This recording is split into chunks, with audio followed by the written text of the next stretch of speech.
and welcome to this event produced by Cascade from Luxembourg. My name is Samantha Sigurström and I will be your MC for today's event.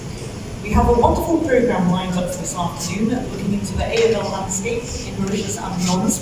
And in order to set the scene for today's discussions, I would like to welcome Shahana Abdullah Khan, founder and CEO of AML Group, to the podium for her opening remarks. Thank you.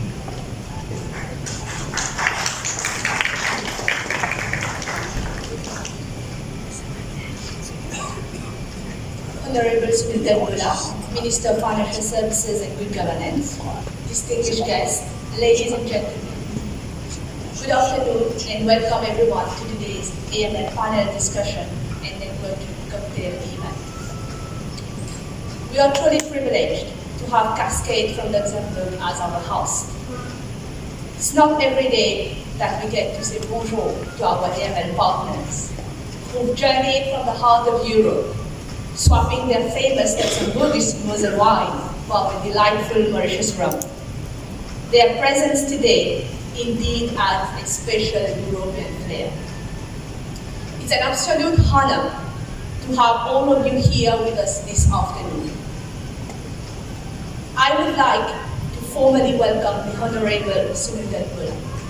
Minister, you are deeply honored by your presence and would like to thank you for having taken time of your busy schedule to be here amongst us this afternoon.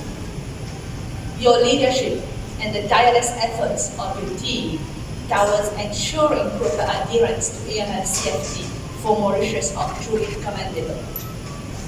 We would like to express our gratitude to your ministry for their exemplary work in ensuring that Mauritius remains at the forefront of AML CFT. I would like to thank all of you for joining us this afternoon for this important discussion. As the old adage goes, prevention is better than cure. This couldn't be truer in the context of financial crime. Just recently, Binance, one of the world's largest cryptocurrency exchange, was slapped with a record-breaking fine of $4.3 billion for its failure in money laundering prevention. Guaranty Bank in the UK was fined $7.6 billion for serious weaknesses in its AML CFT systems and controls. These incidents serve as stark reminders of the importance of our work in AML CFT and the potential consequences of non-compliance. Following the Honorable Minister's keynote address, we have an enriching panel discussion lined up for you. Our esteemed panelists will delve into the latest regulatory challenges in Mauritius and how to meet your regulatory obligations with cutting-edge technology. They will discuss the shift in the Mauritian AML regulatory framework, effective strategies for navigating complex compliance requirements, and how innovative AML technology can streamline processes, enhance efficiency, and empower institutions in the fight against financial crime. I would like to thank all of our panelists for joining us, and we look forward to hearing from all of them shortly. We hope that the insights we shared today will equip you with the knowledge and tools to navigate the evolving AML CFT landscape. Let's engage, learn, and work together towards a safer and more secure financial environment. Let us all remember that AML CFT is not just about compliance. It's about safeguarding our financial systems, protecting our institutions, and most importantly, it's about creating a safer world for all of us. Now it gives me great pleasure to invite the Honorable Minister Sunil Gadbola to take the floor to deliver his keynote address. Minister, your perspective on the future of AML CFT compliance in Mauritius is invaluable, and we eagerly anticipate hearing from you. Thank you. Shahana Abdullah Khan, Director of AML. Mr. Maurice Info, Director of Cascade, operators of the industry, panelists, friends of the media, distinguished guests, ladies and gentlemen, a very good evening. Thank you, Ada and Cascade, for having invited me this evening to share my perspective on the latest regulatory challenges of AML-CFT. Money laundering and terrorist financing pose major threats to the stability of our financial system. And in our respective roles, we are all concerned and committed in safeguarding the integrity of our financial system and protecting it from illicit activities. The United Nations estimate that the value of criminal proceeds laundered annually stands between 2 and 5% of global GDP, or 1.6 to 4 trillion US dollars. Preventing money laundering and the financing of terrorism is more than ticking the right boxes. Enforcement of laws, strong commitment and collaborative approach are even more critical.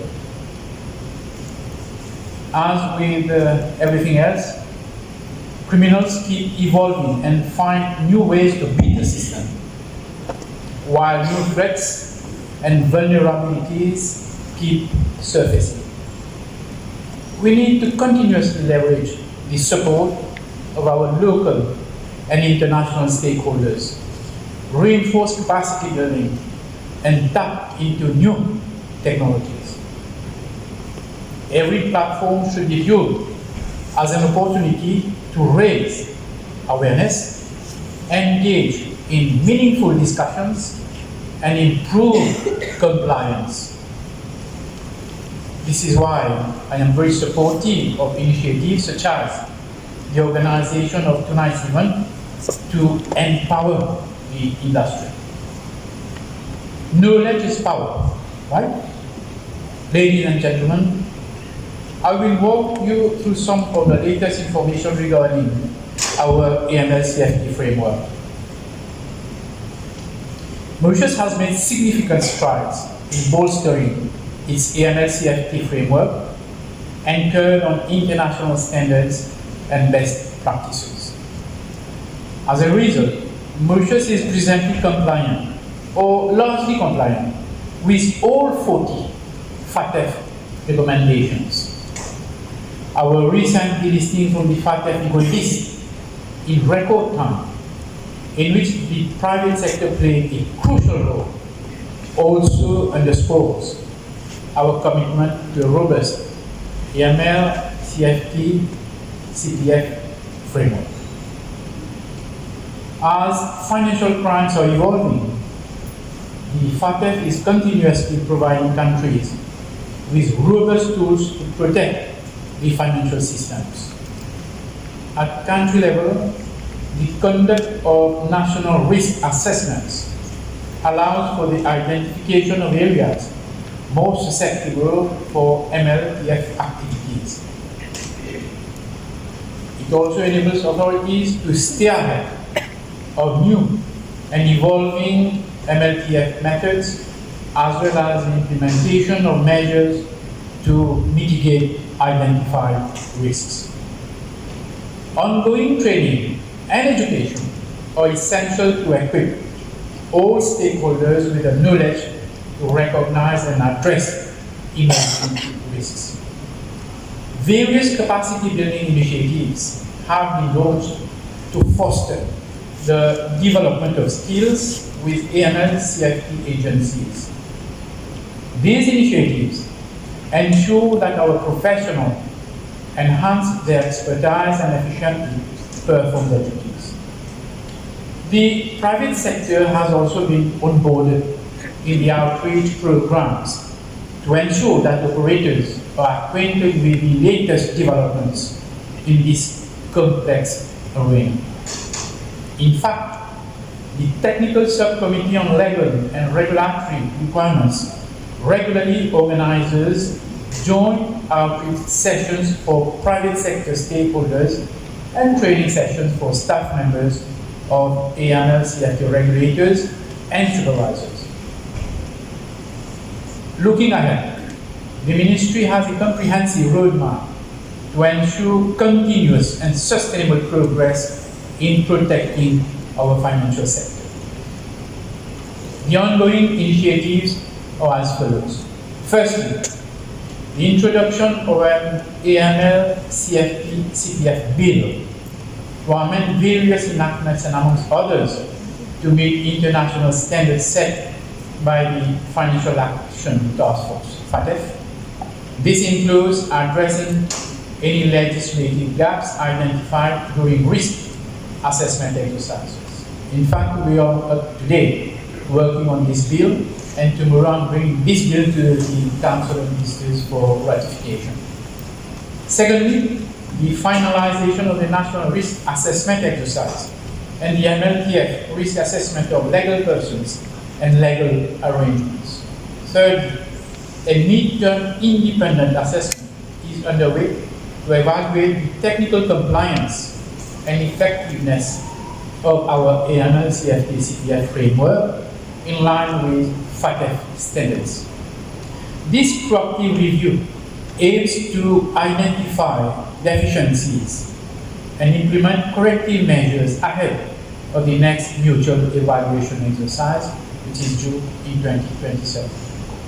Furthermore, forthcoming initiatives to enhance our compliance with international standards and improve resilience against MLTF risk include, amongst others, reviewing the MLTF risk assessment of virtual asset service providers, as well as the TF risk assessment associated with non-profit organizations, and conducting the first TF risk assessment of Mauritius, which strictly relates to the potential breach, non-implementation, or evasion of targeted financial sanctions obligations referred to in FATF Recommendation 7. The initiatives are also in view of the next mutual evaluation exercise of Mauritius, which, as I stated earlier, expected to start in 2027. The mutual evaluation process is a peer review mechanism to evaluate the country's compliance with the FATF standards. The main component of the exercise is effectiveness, which requires countries to demonstrate evidence that its measures are working and delivering the right results.